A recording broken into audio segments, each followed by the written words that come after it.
You know, it's almost like your birthday with a package from China, so let's go.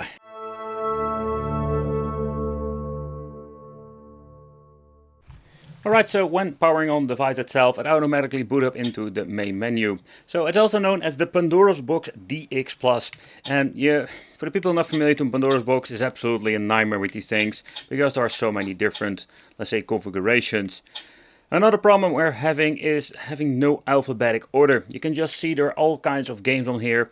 Mainly it will be focused on MAME, Neo Geo, some PlayStation 1, and some of these main boards even implement the, let's say, NES, Super NES or Sega Genesis, but it's absolutely a nightmare to finding them. So what you can do is pressing start. In here we're finding the menu that gives us the option to actually search for products. But the first thing I noticed that it is really sluggish and very slow. When pressing right, you can just see that it needs a couple of, let's say, seconds to load up. But let's choose a game. So here we can choose throughout the list that we just picked up. Pressing start again, it will go back to the main menu. You really need to get used to this. But let's do a quick overview of the, let's say, category system. So if you want to play with 3 and 4 players, we have the option to actually use 4 different controllers. So we can just do a configuration of 4 games. And that's kind of cool. So when getting into the menu, here you can see all kinds of game. And they indicate it within 3 and 4 player, let's say, controller configuration. What you need to do is plug in the controllers, and that's it. That's the only thing that we just need to do.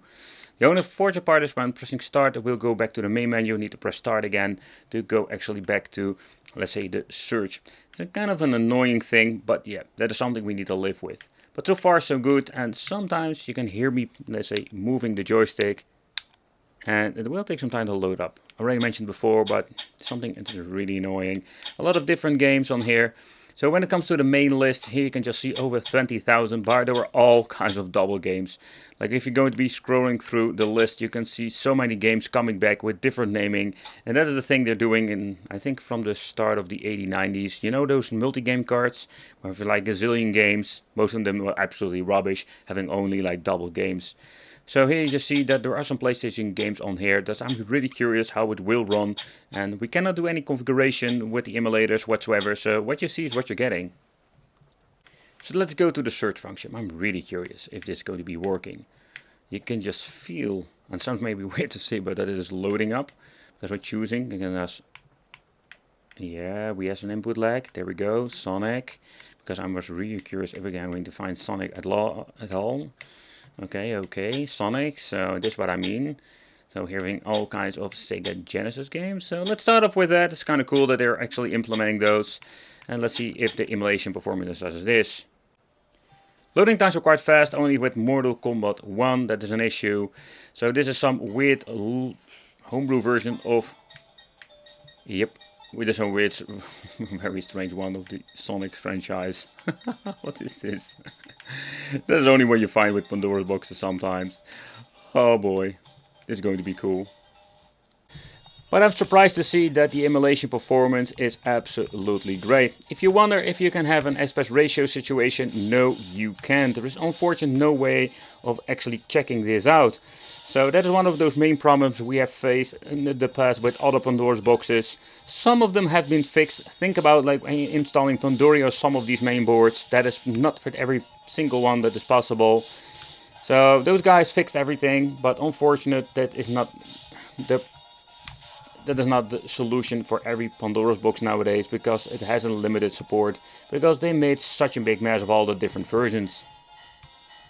But pressing select on the controller will give you the menu, or the special menu to make a quick load, quick save. Here it says OK, and that made a save, so you can just go back to the point that you have saved before. Unfortunately, we cannot say like, hey, I want to go back to a certain position.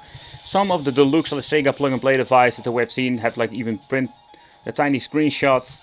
But let's go to the load state, OK, and there we go. It's kind of cool, but it's very limited.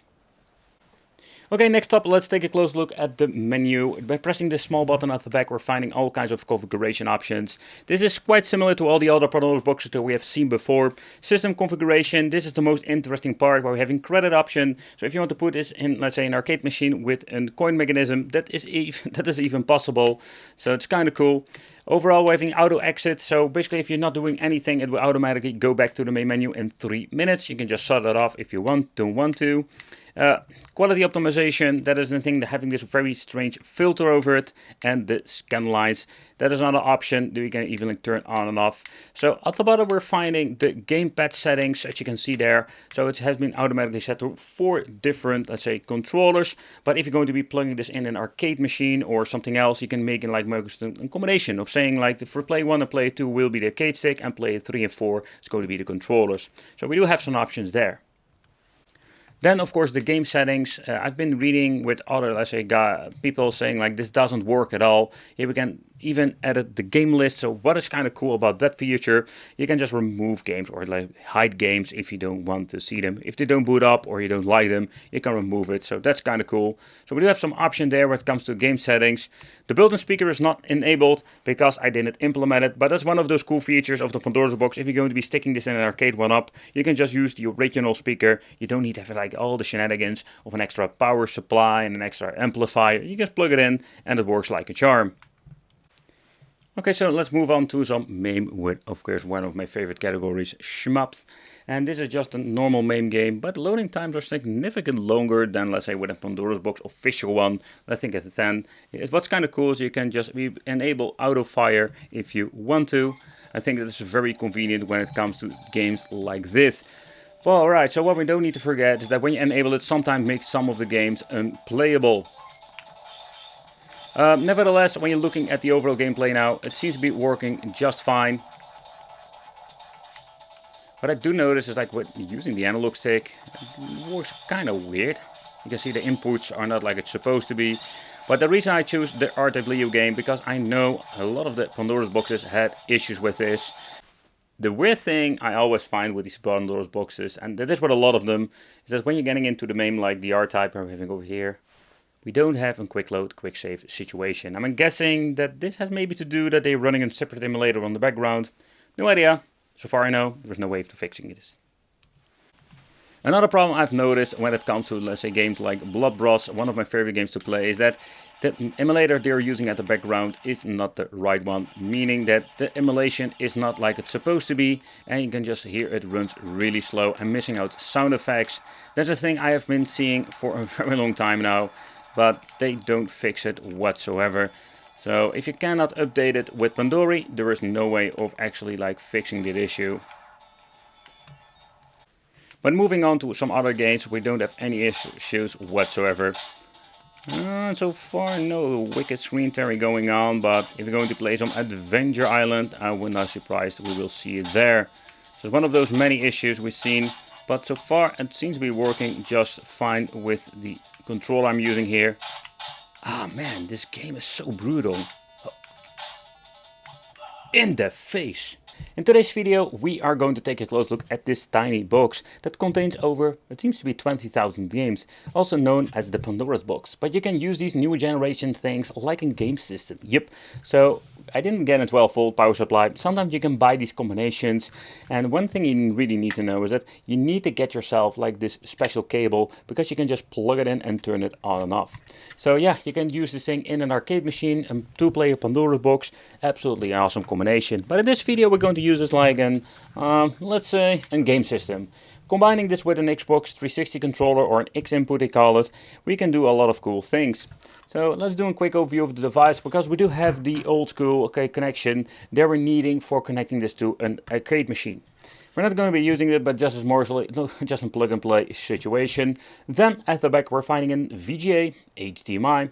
We have the input for the 12-volt power supply, volume control, settings, and over here we're having 2 USB ports, but only one can be used for the USB of the controller. I think it was the top one. I can have a brain for it, but I'm always confused about this. Okay, so when this thing is not maybe the best Pandora's box out there, they're getting really cheap. And then there's a lot of potential, a lot of good overall emulation when it comes to, let's say, MAME and also PlayStation 1. Yeah, I want to thank you all for watching. Consider subscribing, let me know in the comments if you have any questions, and it would be great to see you in the next video.